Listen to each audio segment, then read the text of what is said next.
تمہارا نظریہ ہے کہ مجتہد ماجور ہے، مجتہد ماجور ہے، اس پہ دلیل کیا ہے؟ صحیح بخاری میں روایت موجود ہے، رسول اللہ صلی اللہ علیہ وسلم نے فرمایا اذا حکم الحاکم فاجتہد فاصاب فلہ اجران، اگر مجتہد نے مسئلہ ٹھیک بتایا اجر 2 ملے ہیں، واذا حکم فاجتہد ثم اخطا فلہ اجر، اگر مسئلے میں غلطی ہوگی اجر 1 ملا ہے۔ دیکھو نبوت نے فیصلہ فرما دیا، مجتہد مسئلہ ٹھیک بتائیں تو 2 اجر ہیں، اگر خطا ہو جائے اجر 1 ہے، ہر حال میں اجر ہی اجر ملتا ہے۔ اب اس پہ شبہ پیدا کر دیا بھی تم کہتے ہو کہ مجتہد ہمیشہ معذور ہوتا ہے، پھر مجھے بتاؤ ایک مسئلہ امام شافعی کا ہے، ایک مسئلہ امام مالک کا ہے، ایک مسئلہ امام احمد کا ہے، ایک مسئلہ امام ابو حنیفہ کا ہے، ایک مسئلے میں 4 قول ہے، کیا یہ چاروں ٹھیک ہے؟ ان چاروں پہ جنت ملے گی؟ بھئی ایک ٹھیک اور ایک غلط ہوگا، یہ کیسے ہو سکتا ہے کہ دونوں ٹھیک ہو؟ اس نے شبہ پیدا کیا، ہم نے شبہ کا ازالہ کیا۔ میں نے کہا 12 آدمی شہر سے باہر جماعت میں جا رہے تھے،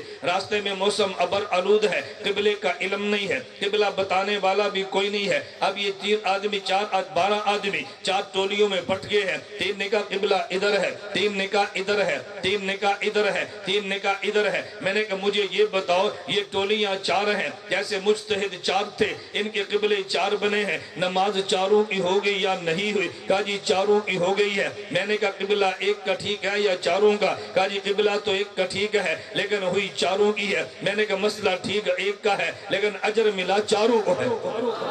ہمارے مرکز کے ذمہ کام یہ ہے، ہم عقیدہ دیتے ہیں، عقیدے پہ دلیل دیتے ہیں، شبہ آجے تو ازالہ کر دیتے ہیں۔ توجہ رکھنا، ہمارا مسلک یہ ہے، امام ابو حنیفہ کو ہم صحابہ کے بعد بڑا مجتہد فقیہ امام مانتے ہیں، ہم نے اپنے امام ابو حنیفہ کو امام مانا، اس پہ اعتراض کر دیا۔ توجہ، ہم نے امام ابو حنیفہ کو امام مان لیا ہے، بھئی فقیہ ہے، اللہ کے نبی کے ارشادات ہے، بات فقہا کی ماننی چاہیے، لیکن لوگوں نے اشکال کیا۔ بھئی اشکال کیا ہے؟ ہم نے قرآن کی آیت پڑھی ہے کہ دین ایک کامل ہے، الیوم اکملت لکم دینکم، دین کامل تب بنے گا۔ آپ قرآن بھی لے لیں، حدیث بھی لے لیں، اجماع قیاس بھی لے لیں، ان چاروں ثابت شدہ مسئلے فقہ بھی لے لیں، اس پہ ایک بندہ اشکال کرتا ہے اور شبہ پیدا کرتا ہے، اور جی الیوم اکملت لکم یہ نبی کے دور میں نازل ہوئی ہے، فقہ حنفی تو اس کے بعد آئی ہے، اور جب بعد میں آیا تو دین کامل میں دخل ہے، یہ تو بدعت ہے، ہم اس کو نہیں لیتے۔ میں نے کہا بات توجہ سے سمجھنا، میں شبہ کا ازالہ کرنے لگا۔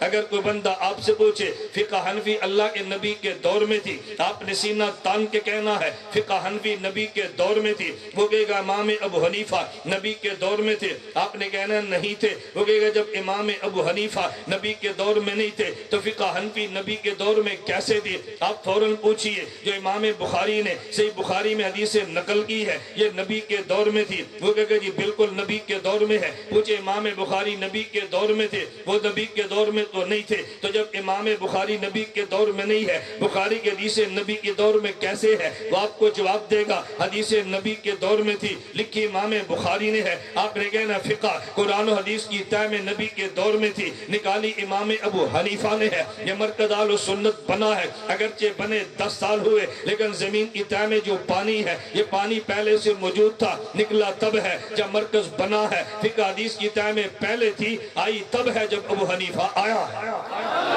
میں نے کہا ہم نے شبہ کو ازالہ کر دیا۔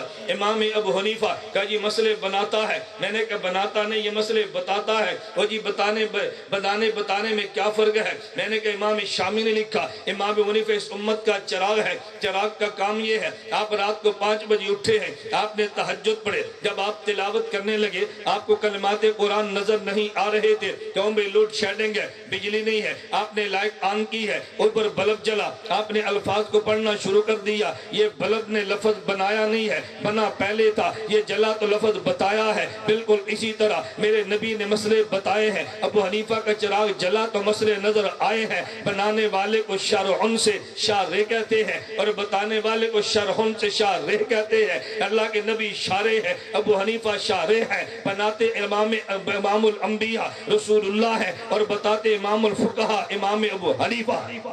ہمارے نبی مسئلے بنانے والے ہیں، ابو حنیفہ مسئلے بتانے والے ہیں، بنانا اور ہے بتانا اور